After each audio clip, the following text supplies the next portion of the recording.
옥합안고의 붉은 먼지가 폭풍처럼 치솟는다.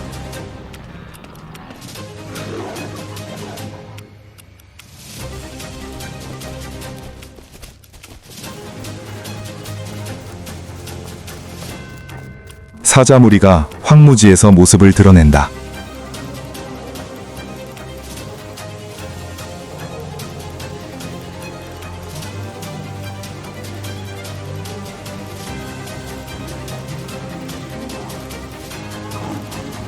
과연 누가 최후의 생존자가 될 것인가?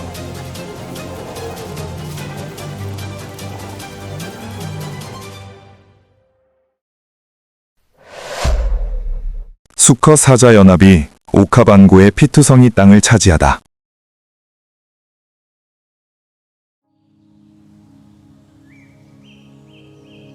새벽은 바싹 마른 땅에 얇은 불길처럼 옥합안고 위로 기어든다.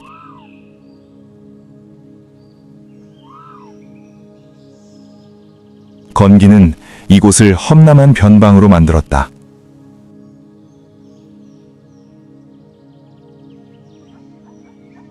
강물은 고여있고 붉은 먼지는 풀잎마다 달라붙어 있으며 바람은 열기와 늙은 살갗에 은은한 냄새를 실어 나르고라.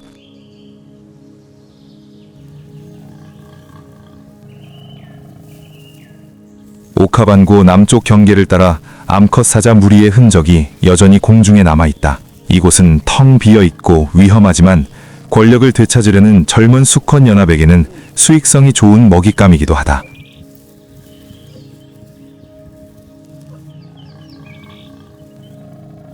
그리고 햇볕에 그을린 이 변방에서 수컷 연합의 거대한 실루엣 5개가 나타나 한때 빼앗겼던 것을 되찾겠다는 야망을 품고 있다.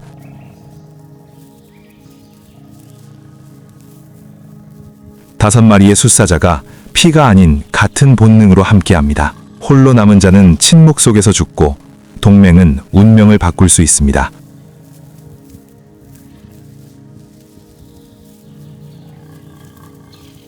그들은 서로 다른 무리, 서로 다른 땅에서 왔지만 어미 무리가 더 이상 먹잇감을 잡지 못하자 모두 고향에서 쫓겨났습니다.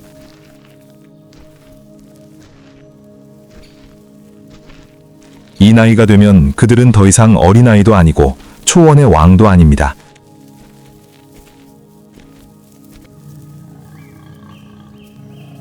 그들은 배고프고 지친 방랑자이며 아무도 꺼뜨릴 수 없는 야망을 품고 있습니다.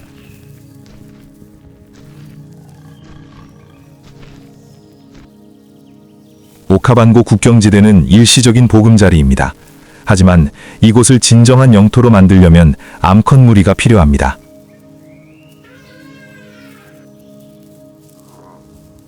밤은 아직 끝나지 않았습니다. 옥합안고 북쪽 하늘은 너무 오랫동안 울부짖어 들소떼가 풀을 뜯는 것을 멈춰야 했습니다.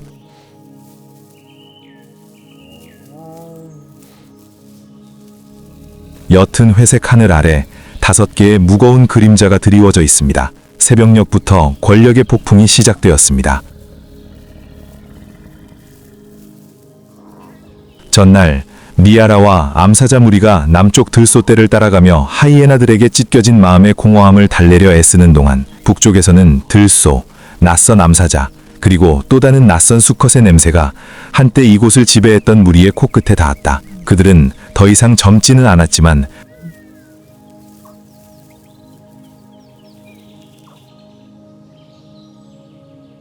새벽이면 이빨과 피의 선언으로 바꿀 만큼 여전히 강했다. 가장 큰 녀석이 선두에 있었다.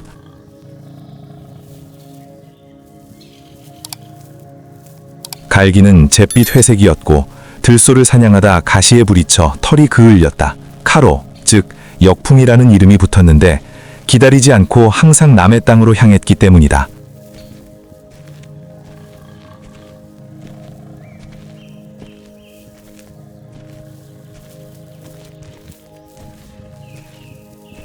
어깨에는 들소뿔로 인한 3개의 깊은 상처가 있었는데 아물긴 했지만 한 걸음 내디딜 때마다 마치 발밑의 땅이 항상 그 무게에 부드러워지는 듯 했다.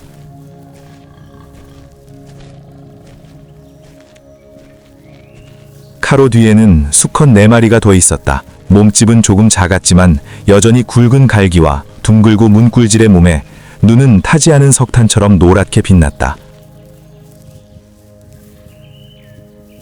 두 번의 우기 전에 그들은 젊은 동맹군이 왔을 때 옛 영토를 떠났다. 옛 영토에서 쫓겨난 그들은 들소떼와 무모한 사냥의 땅으로 향했다. 하지만 매일 밤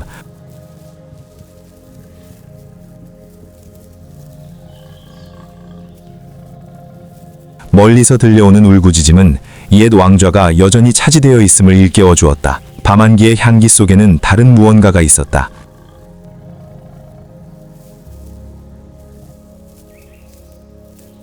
새로운 수컷의 페로몬이 예전만큼 강하지 않았고 남쪽 암사자 무리의 초유와 그들의 영토 경계에 막 도착한 들소떼의 냄새가 뒤섞여 있었다.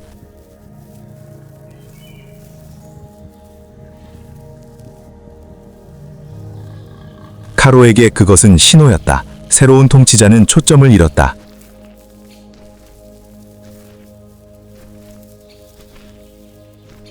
그는 자신에게 맞서는 암컷들을 쫓아 너무 남쪽으로 갔고 늪과 마른 땅 사이에 틈을 만들었다. 바로 카로가 오랫동안 울부짖으며 서 있던 바로 그 자리였다.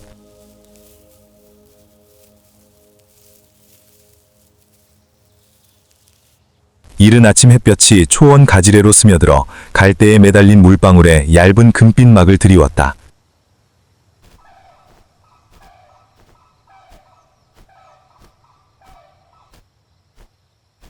검은 들소떼는 움푹 들어간 곳을 천천히 지나가며 풀을 뜯어먹었지만 이상한 소리에 귀를 쓸륵거렸다. 이따금씩 늙은 들소 한 마리가 머리를 들어 뿔을 휘둘러 보이지 않는 경계선처럼 허공을 휘저었다.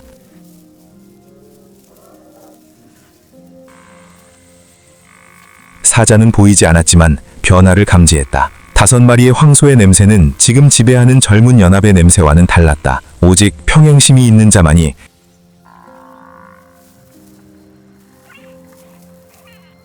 이 땅을 다스릴 수 있다는 것을 알 만큼 오래 산 자들의 냄새였다. 오직 평행심이 있는 자만이 이 땅을 다스릴 수 있다는 것을 알 만큼 오래 산 자들의 냄새였다. 카로는 계곡이 내려다 보이는 낮은 언덕에 멈춰섰다.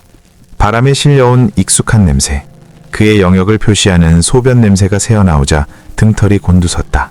새로운 냄새에 가려져 희미해졌지만 여전히 아물지 않는 흉터처럼 고집스럽게 남아있었다.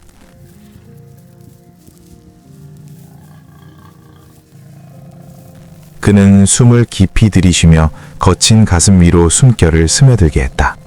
더 멀리 오래된 아카시아 덤불이 줄지어 자라는 곳 근처에는 그를 물러나게 했던 어린 수컷들의 냄새가 있었다. 그들은 막 남쪽 암사자 무리에 접근하여 니아라의 새끼들을 위협했던 것이다.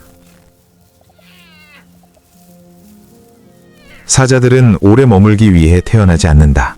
성체가 되면 무리에 쫓겨 미지의 땅을 떠돌아다니며 혼자 사냥하는 법을 배우고 몇 주씩 굶는 법을 배운다. 수컷은 혼자서는 살아남을 수 없다.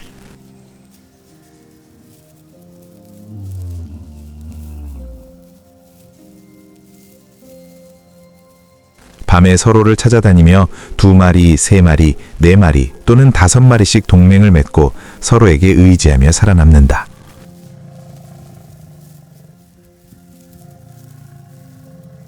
그리고 충분히 강해지면 이미 암컷 사자가 있는 무리를 공략하여 늙은 수컷 사자를 몰아내고 새끼 사자를 죽인 후 암컷 사자가 다시 발전기에 들어가 유전자를 퍼뜨리도록 합니다. 잔혹하지만 간단한 전략입니다. 자신의 세대를 위해 다른 세대를 죽이는 것입니다. 남쪽 하이에나의 턱에 새끼 사자가 죽는 것은 그 복잡한 권력 구조의 작은 조각일 뿐입니다.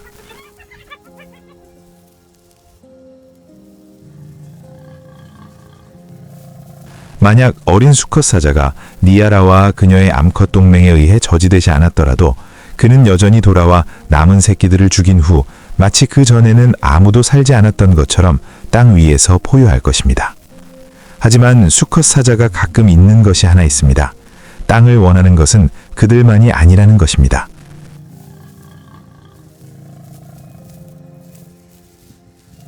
카로와 그의 동맹처럼 쫓겨난 수컷 사자는 지평선에 잠복해 있는 폭풍처럼 경계의 가장자리에서 아주 작은 균열이라도 들이닥쳐 모든 것을 휩쓸어 가기를 기다립니다.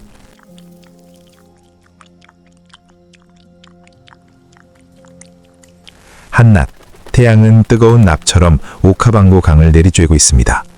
공기가 떨리며 멀리 펼쳐진 풀밭이 흐릿하게 보였다.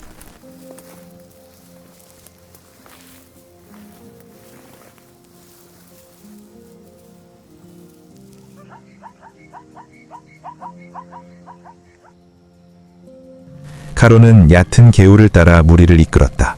갈라진 진흙 위에 기묘한 사자 발자국이 새겨져 있었다. 발자국 하나하나가 바람에 대한 도전이었다. 남은 새끼 4마리는 마른 풀밭에 갈기를 쓸며 낮게 웅크리고 앉아 지평선을 응시했다. 그들은 포효하지 않았다. 도착을 알릴 필요도 없었다.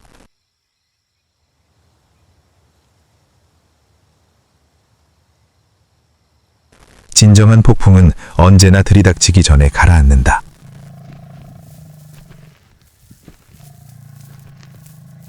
어린 들소무리의 첫 포효는 무리 끝자락에서 들려왔다.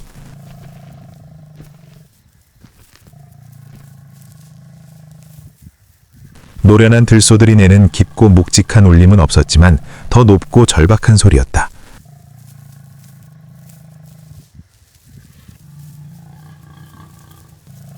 이미 자리에 앉은 왕이라기보다는 자기 주장을 펼치는 사람 같았다. 카로는 고개를 갸웃하고 귀를 기울였다. 포효 속에는 그가 이용하려는 조급함이 담겨 있었다. 두 무리가 서로를 보는 순간 바람이 멈춘 듯했다. 한쪽에는 카로족 수컷 5명, 다른 한쪽에는 어린 수컷 3명이 마주보는 두 경사면에 서 있었다.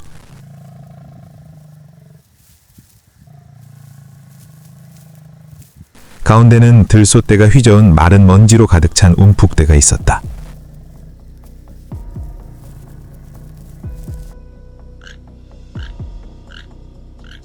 하늘이 가라앉는 듯 초원은 짙은 침묵 속에 눌렸다.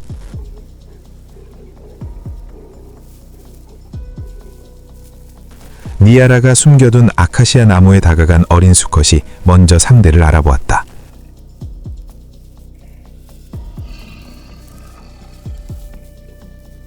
그는 검은 갈기를 곤두세우며 포효하며 자신을 더 크게 보이려 했었다.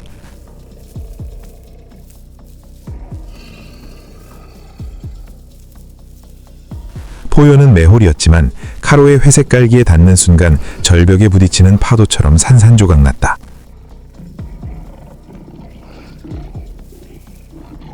카로는 아무런 반응도 하지 않았다. 그는 그저 경사면을 따라 천천히 그러나 확실하게 걸어 내려가며 상대에게 결정을 강요했다.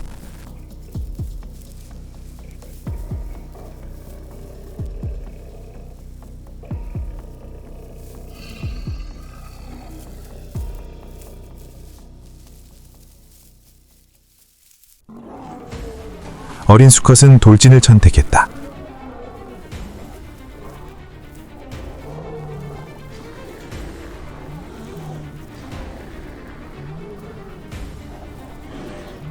첫 번째 충돌에 땅이 흔들렸다.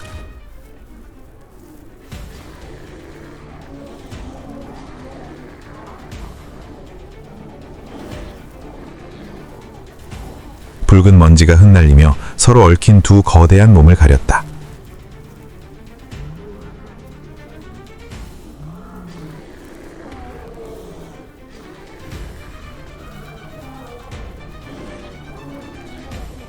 짙은 갈색 갈기 사이에 하얀 이빨이 번쩍였고 쉰 숨소리와 살갗을 긁는 발톱 소리가 뒤섞여 대초원에서만 들을 수 있는 혼란스러운 음악이 만들어졌다.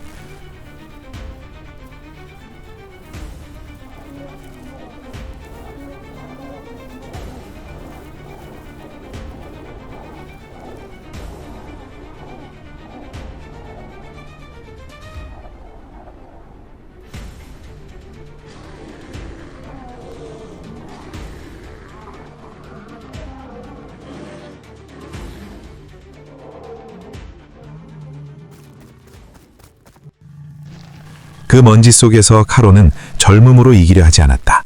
그는 경험으로 이겼다.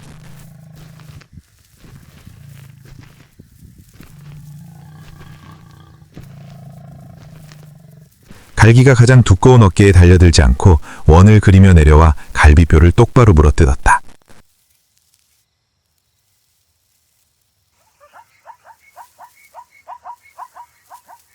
숫사자에게 영역은 단순한 땅덩어리가 아니다.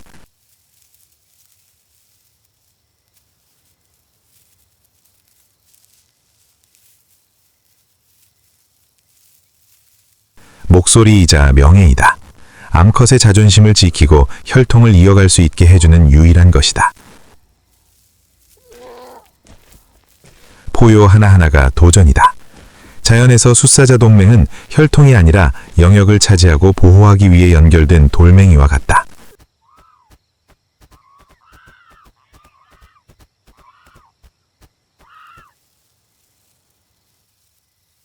그들은 가까이 있을 필요가 없다. 단지 서로의 포효가 더 크게 울려 퍼지고 발자국이 더 깊어지고 낯선 이들에게 이 땅이 그들의 소유임을 알리기만 하면 된다. 모든 사자가 그 원에 기여한다.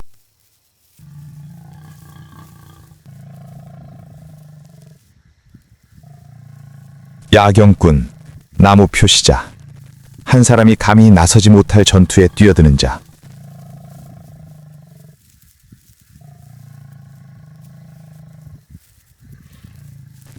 하지만 동맹의 힘은 모든 구성원이 함께 달려가 싸우는 힘에 달려있다.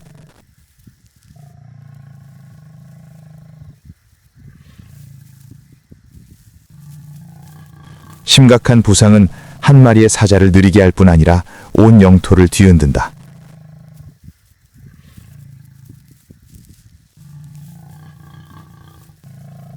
모든 숨결에서 지배자의 냄새가 풍겨야 하는 수컷 사자의 세계에서 느림은 적에게로의 초대와 같다.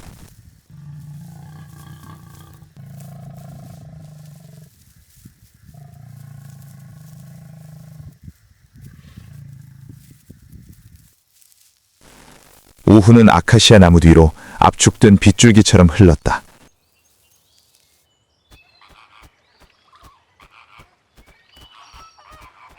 첫 번째 전투의 포효는 여전히 땅 어딘가에 짙은 공기 속에 맴돌고 있었다.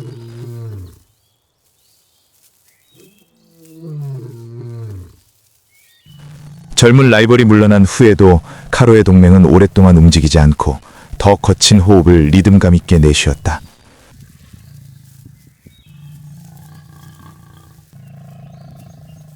하지만 승리는 그들을 초조하게 만들지 않았다. 노련한 수컷은 결코 서둘러 축하하지 않는다.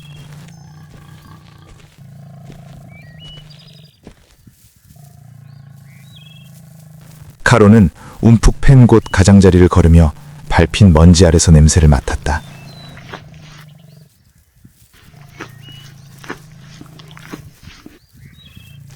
상대의 냄새는 그다지 강하지 않았다. 그들이 완전히 자신감이 없다는 신호였다.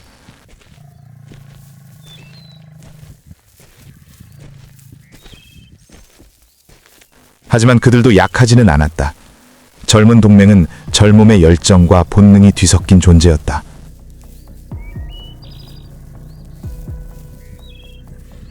둘 다 위험했다. 수컷은 북풍을 향해 낮게 으리렁거렸다.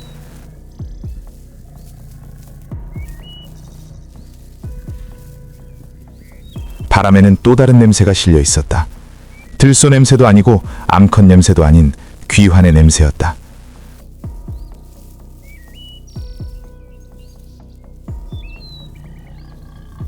어린 녀석들은 포기하지 않았다. 그저 위치를 바꾸고 있을 뿐이었다.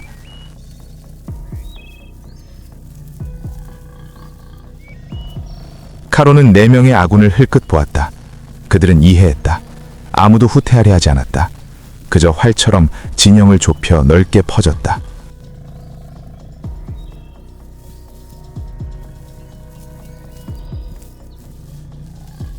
공격이 아니었다. 다시 마주쳤을 때 적을 궁지로 몰아넣는 방법이었다.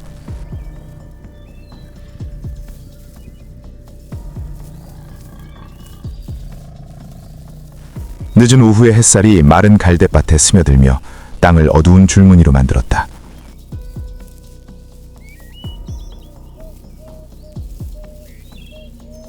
들소떼가 움푹 들어간 곳을 떠나 사자와 들소 발자국이 반쯤 그려진 전징지도처럼 얽힌 마른 진흙덩이를 남겼다.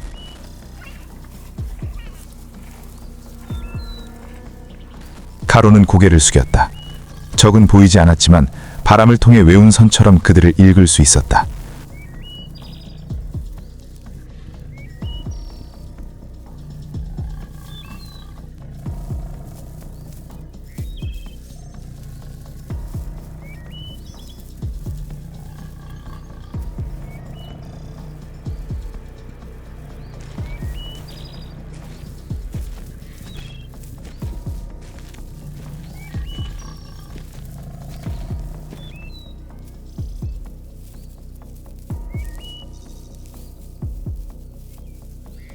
그때 갑자기 계곡 끝에서 포효가 터져 나왔다.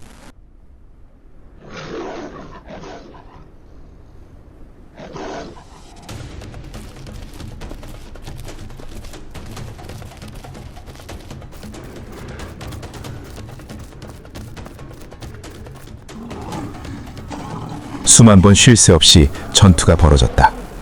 땅을 쿵쾅거리는 발소리가 풀밭에 울려 퍼졌다.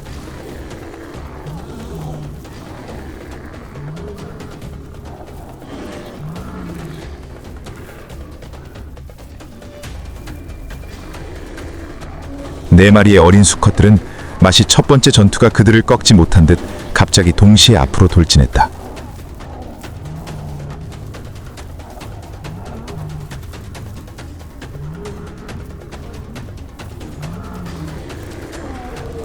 발밑에 먼지가 흩날렸다. 바람의 방향이 바뀌었다.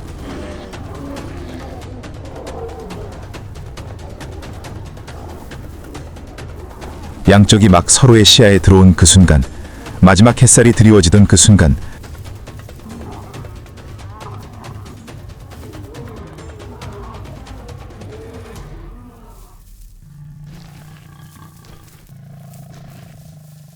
카로의 동맹은 그들 중 한 명이 다시는 무리와 대등하게 경쟁하지 못할 것이라고는 상상도 하지 못했을 것이다.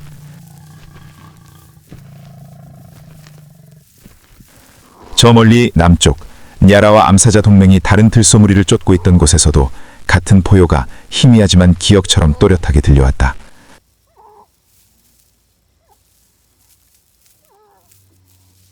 냐라는 귀를 쫑긋 세워 멈춰섰다.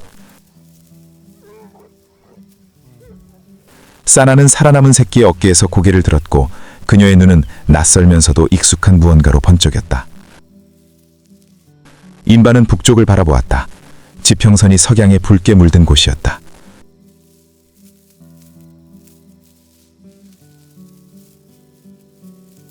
보호해줄 지도자가 없는 암사자들의 세상에서 새로운 수컷 사자의 냄새와 포효는 더 강한 새끼, 더 안전한 영토를 약속하는 신호일 수도 있다.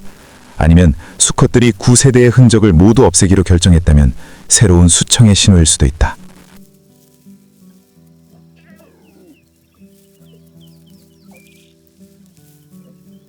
냐라는 카로가 누구인지 못났다. 다만 권력이 바뀔 때마다 새끼들이 가장 먼저 대가를 치른다는 것만 알고 있었다.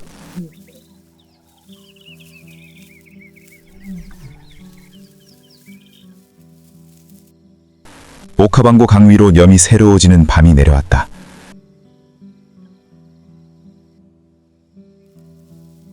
하이에나들은 계곡 바닥을 따라 흘린 옛날 핏자국을 따라가며 남은 것을 핥았다.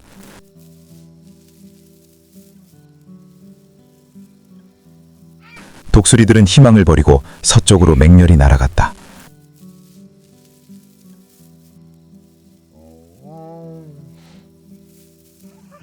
중앙 언덕에는 이 땅의 새로운 수컷 5마리가 널브러져 있었다. 입에서 혀를 내밀고 뜨거운 바람처럼 거친 호흡을 내쉬고 있었다.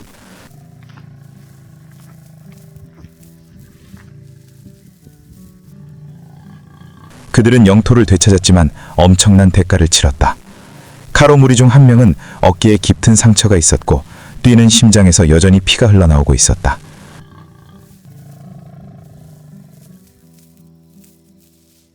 그것은 조금 떨어져 있었고 그 눈은 마치 눈에 보이지 않는 균열을 읽는 듯 별이 빛나는 하늘을 응시했다. 내일 그들은 순찰을 돌고 모든 덤불과 언적을 다시 표시해야 할 것이다.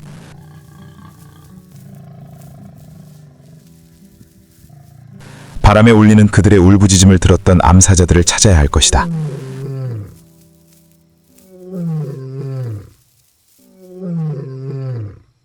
그리고 그 과정에서 냐라, 사나, 임바와 남은 새끼 사자의 운명은 이 새롭게 부활한 힘의 폭풍과 마주하게 될 것이다.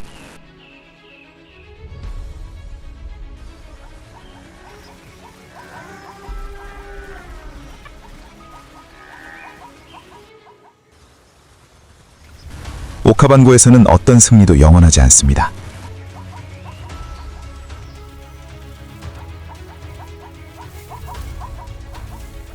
오늘의 모든 울부짖음은 내일의 만남에 대한 약속일 뿐입니다. 보호자와 파괴자의 경계는 한 걸음에 지워진 렛대 더잣대만큼 희미합니다.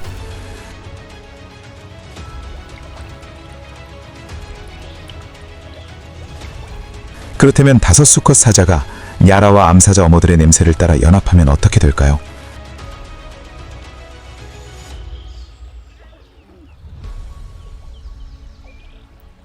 살아남은 새끼 사자들의 새로운 방패가 될 것인가요?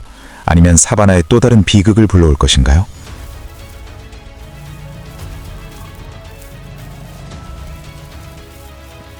그리고 곁에 무리가 없이 홀로 남은 사자는 어떤 상황에 직면하게 될까요? 여러분의 예측을 댓글 섹션에 남겨주세요. 그리고 채널을 구독하고 알림벨을 켜는 것을 잊지 마세요. 그러면 사바나의 지배자 사자의 다음 에피소드를 놓치지 않을 수 있을 겁니다.